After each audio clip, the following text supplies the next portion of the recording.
After spending the first day of his visit focused on expanding U.S.-Brazil economic and trade ties, the president and his family spent time seeing some key sites in Rio de Janeiro.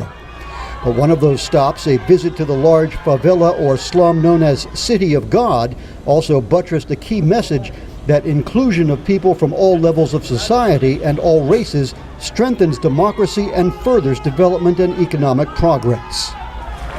Mr. Obama, his wife Michelle, and his daughters watched drum and martial arts performances, kicked soccer balls with neighborhood children, and posed for photographs.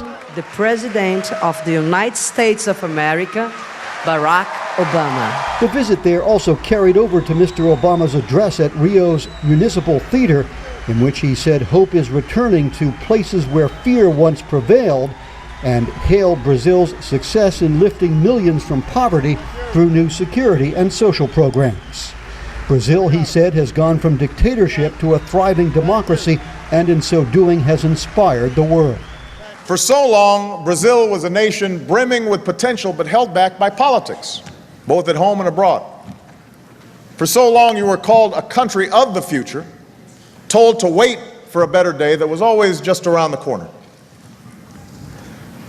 Meus amigos, that day has finally come. And this is a country of the future no more. The people of Brazil should know that the future has arrived. It is here now, and it's time to seize it.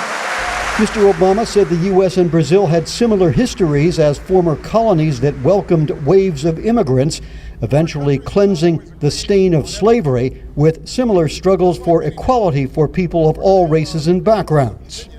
Referring to what he called the unfolding struggle by people for rights in the Middle East and North Africa, the president said that despite differences of opinion, Americans and Brazilians also share common aspirations.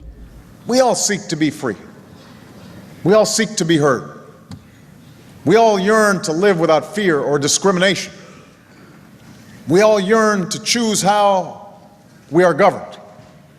And we all want to shape our own destiny. These are not American ideals or Brazilian ideals. These are not Western ideals. These are universal rights, and we must support them everywhere.